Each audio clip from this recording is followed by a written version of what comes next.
Salah satu problem mendasar daripada oknum habaib itu atau mereka dari kalangan Ba'lawi paling tidak mau dikritik. Jadi kalau mereka dikritik biasanya menuding kita orang yang tidak mencintai suriat Rasulullah Sallallahu Alaihi Wasallam. Nah, itu yang terjadi selama ini.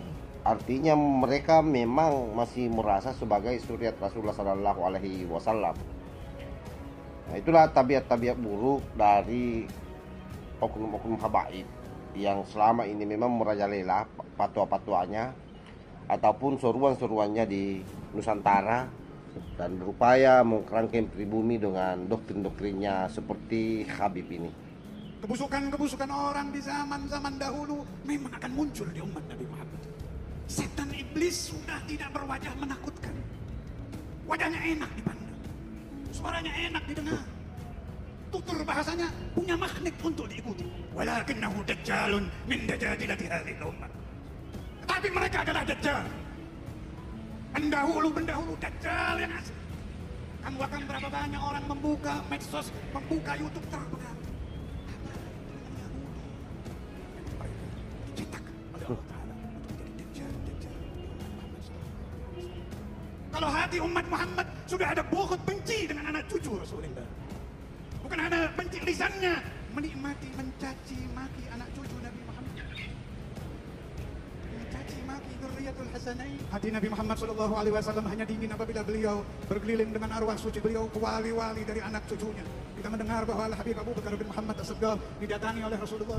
Engkau ku hargai.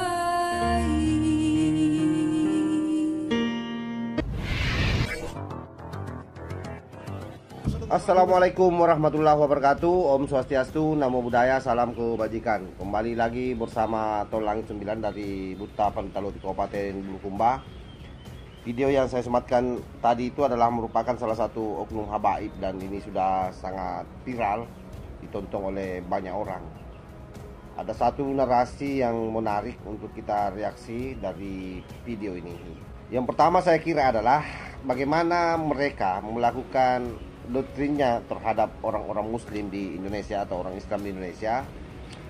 Tak kala mereka dikritik menganggap bahwa orang yang mengkritik itu kalau bukan iblis, setan, dan bahkan ayat terakhir katanya ini adalah dajjal. Bahkan dianggapnya bahwa dia sudah melakukan nasihat tetapi tidak didengar, malah dilawan. Padahal kalau kita analisa sepanjang proses perjalanan mereka di Nusantara ini sampai hari ini, justru kemudian mereka kalau diberikan masukan, kritikan, justru mereka yang menyerang balik ulama-ulama NU. Dan bahkan dianggapnya bahwa siapapun yang memberikan masukan kepada mereka, orang-orang yang tidak mencintai cucu Rasulullah atau suriat Rasulullah Sallallahu Alaihi Wasallam, sehingga tempatnya di neraka. Dan itu saya kira sudah bukan lagi rahasia umum. Mereka selama ini sangat eksis bicara soal itu, terutama dikala nasabnya disoal. Jadi memang kalau bicara soal nasab ini, sekali lagi bahwa ini memang menyeluruh ya, menyeluruh terhadap kelan habaib. Terkecuali memang ada beberapa orang yang leluhurnya sudah menikah dengan suriat Wali Songo, saya kira itu yang lepas dari situ, termasuk saya kira Habib Lutfi bin Yahya yang kebetulan memang leluhurnya sudah kawin silang dengan klan dari Wali Songo. Tetapi yang lain ini memang kepanasan dan sejadi-jadinya berupaya keras membangun narasi di media bahwa seluruh orang yang merungkat nasabnya atau yang menyoal nasabnya atau yang ikut dengan apa yang menjadi tesis dari Kiai Haji Imanuddin Utsman Al-Bantani dianggap sebagai orang yang tidak mencintai suriat Rasulullah Sallallahu Alaihi Wasallam. Bahkan lebih gilanya lagi dianggap sebagai dajjal. Itu yang kita dengar dari potongan video tadi. Tapi sekali lagi apapun itu, bahwa memang mereka semua ini kelimpungan tak kala dibahas soal nasabnya.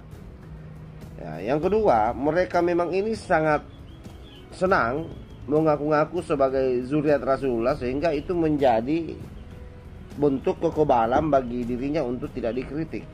Karena dianggapnya mengkritik mereka ya sama dengan membenci suriat Rasulullah Shallallahu Alaihi Wasallam. Itu yang berulang-ulang terus mereka gaungkan di mana-mana, dan tentu ini sudah bukan lagi rahasia umum. Karena itu sahabat-sahabat sekalian, apa pentingnya video ini di-upload, di-up ke permukaan? Setidaknya memberikan narasi perimbangan bahwa mereka memang ini hanya mau menang sendiri. Jadi dia bebas mengkritik sana sini, menganjing-anjingkan orang, mencurut-curutkan orang, mendajal-dajalkan orang, tetapi giliran mereka dikritisi nasabnya, mereka justru menyerang balik kita semua seolah-olah itu tadi, kita ini dajjal, kita ini orang yang dianggap tidak mencintai zuriat Rasulullah. Padahal penting digarisbawahi bahwa zuriat Rasulullah itu bukan kalian. Tetapi kalau di Indonesia atau di Nusantara ini mereka adalah para Wali Songo. Oleh karena itu di video sebelumnya saya sudah mengupload bagaimana kakek Wahyu memberikan saran ke kalian agar kalian bertobat untuk menghormati dan mencintai pribumi sebagai zuriat Rasulullah Sallallahu Alaihi Wasallam yang notabene-nya lebih bersambung nasabnya ke Wali Songo. Jadi sahabat-sahabat sekalian, perempuan-perempuan seperti ini memang harus kita luruskan, harus kita lawan, karena biar bagaimanapun juga yang menjadi korban ini adalah rata-rata umat Islam. Mereka yang tidak paham persoalan, mereka yang sepotong-sepotong pengetahuannya soal habaib ini, inilah yang gampang sekali tercoki otaknya dan betul-betul menganggap bahwa penyampaian mereka adalah fatwa yang wajib diikuti, apalagi dengan menjual-jual nasabnya, menjual-jual dirinya sebagai zuriat Rasulullah Sallallahu Alaihi Wasallam yang hidup di Indonesia. Saya kira itu yang saya sampaikan kepada sahabat-sahabat semua. Jangan biarkan mereka merajalela membangun doktrin-doktrin terhadap bangsa kita, terhadap pribumi, terhadap umat Islam. Karena kalau itu terus-terusan mereka lakukan, itu bisa membuat masyarakat Indonesia ini terpecah belah. Jadi sekali lagi persoalan nasab ini, persoalan kritikan kita kepada mereka, sekali lagi ini bukan persoalan sesuatu yang sangat sederhana sebagaimana yang digaungkan oleh pihak sebelah. Tapi ini soal NKRI, ini soal Indonesia. Kita menjaga negara kita ini supaya baik-baik saja, tetap utuh dalam bingkai persatuan dan kebinekaan, tanpa ada orang yang merasa jauh lebih mulia. Karena sesungguhnya kemuliaan itu ditentukan oleh seberapa besar ketakwaannya orang kepada Allah Subhanahu wa taala. Saya kira itu ya yang saya sampaikan. Jadi bukan soal nasab, dia kemana dan kemana, tapi ketakwaan dan keilmuannya. Wallahul muwaffiq ila aqwamit thoriq. Wassalamualaikum warahmatullahi wabarakatuh.